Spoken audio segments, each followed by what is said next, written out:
वंचित अघाड़ी के कुछ कार्यकर्ता यहां आज पुलिस स्टेशन में आए हैं। इनसे जानते हैं कि इन्होंने कुछ निवेदन सीनियर सर को दिया है। इनसे बात करेंगे कि इकबाल भाई क्या हुआ कि आप आज चौकी आए और वहां पर आपने कुछ निवेदन दिया, उसके बारे में जरा बताया क्या है। देखिए, कुछ दिनों से जो धारावी की सियासत है, जो आरएसएस मनवादी जो सोच है, उसको देखते हुए हमें ये लग रहा है कि धारावी के जरिए पूरे भारत देश का जो वातावरण है कहीं ना कहीं वो बिगाड़ने की जो साजिश है, उसको आज एक मस्जिद को धारावी में इल्लीगल बताते हुए उसके ऊपर शासन प्रशासन किस तरीके से तुरंत एक्शन लेती, जबकि पूरी धारावी अगर आप देखेंगे तो कोई भी लीगल नहीं है, ये मैं खुद कह रहा हूँ। और उसकी हाइट को अगर आप देखेंगे ग्राउंड+4 ग्राउंड+5, तो महानगर पालिका तब क्या खामोश रहती है? तब महानगर पालिका के आंख बंद करके बैठती है। आज बीजेपी के अच्छे अच्छे आमदार लोग, इतने मानिंद, इतने अच्छे काबिल, मुसलमानों को खुला काटने की धमकी देते हैं, मारने की धमकी देते हैं। एक नीतीश रानी के ऊपर कई एफआईआर होने के बाद भी पुलिस और सरकार उसके ऊपर उतने जल्दी एक्शन नहीं लेती है। लेकिन एक धारावी की एक छोटी सी मस्जिद जिसके अंदर लोग अपनी भावना के साथ नमाज पढ़ने जाते हैं, तो उनको ये खटक रहा है, लेकिन ये संविधान का पालन नहीं कर रहे, बल्कि ये कहीं ना कहीं से मनुवादी सोच का पालन करते हुए एक समाज को आज इस भारत देश में किस तरीके से टारगेट किया जा रहा है, बात का हमें तो है। और उसी का निवेदन हमने कलेक्टर को दिए, मुख्यमंत्री को दिए, महानगर पालिका को दिए। आज हम धारावी सीनियर को इसलिए दिए क्योंकि यहाँ का लॉ एंड ऑर्डर देखने की जिम्मेदारी, यहाँ के कानून व्यवस्था को देखने की जिम्मेदारी इनकी है।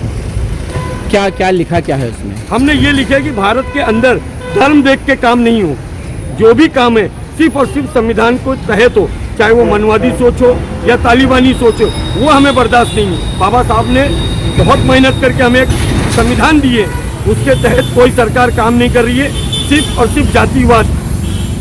ऐसा नहीं लगता कि धारावी में शांति छा रही, तो उसमें आपका ये कदम शायद कुछ नुकसान दे सके? देखिए, ये सोचने वाले के साथ किसी न किसी की भड़काने की बात नहीं किया हूँ। मैंने सिर्फ ये बोला हूँ कि आज के बाद जो भी कायदा कानून के तहत काम हो, सिर्फ वो हो।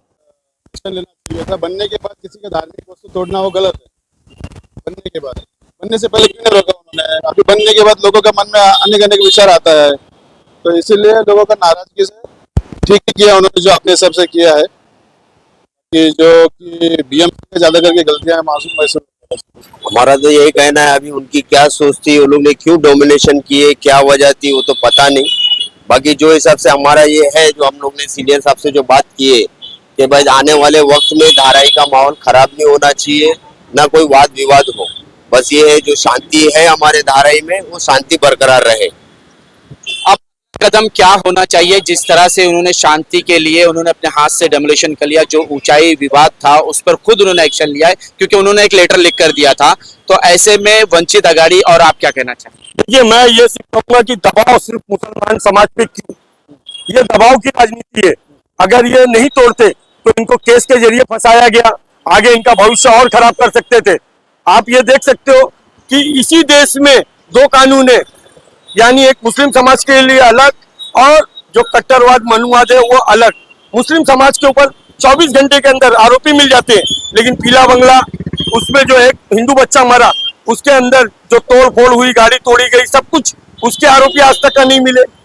तो ये कहीं ना कहीं भारत का संविधान नहीं चला रहे, ये मनुवादी कानून चला रहे।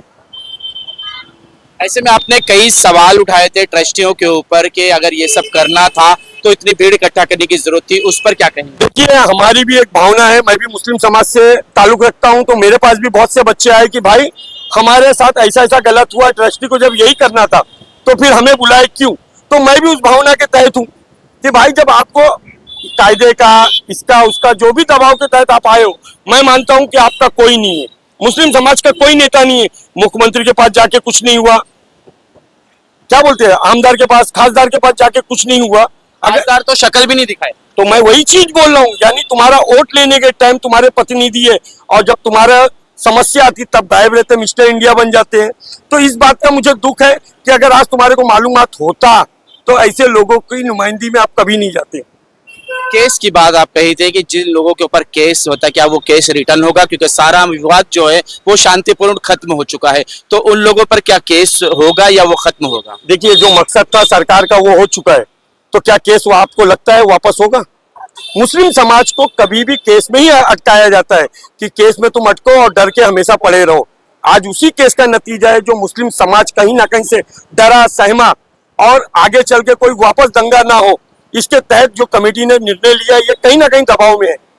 अगला कदम क्या होना चाहिए? अगला कदम सिर्फ और सिर्फ ये होना चाहिए, मैं अपने मुस्लिम समाज से यही कहना चाहूंगा कि आप अगर मस्जिद की ट्रस्टी हो या कुछ भी हो तो आप पहले कायदा समझ लो, कायदे का वापर करना सीख लो, आपको किसी के पीछे जाने की जरूरत नहीं पड़ेगी।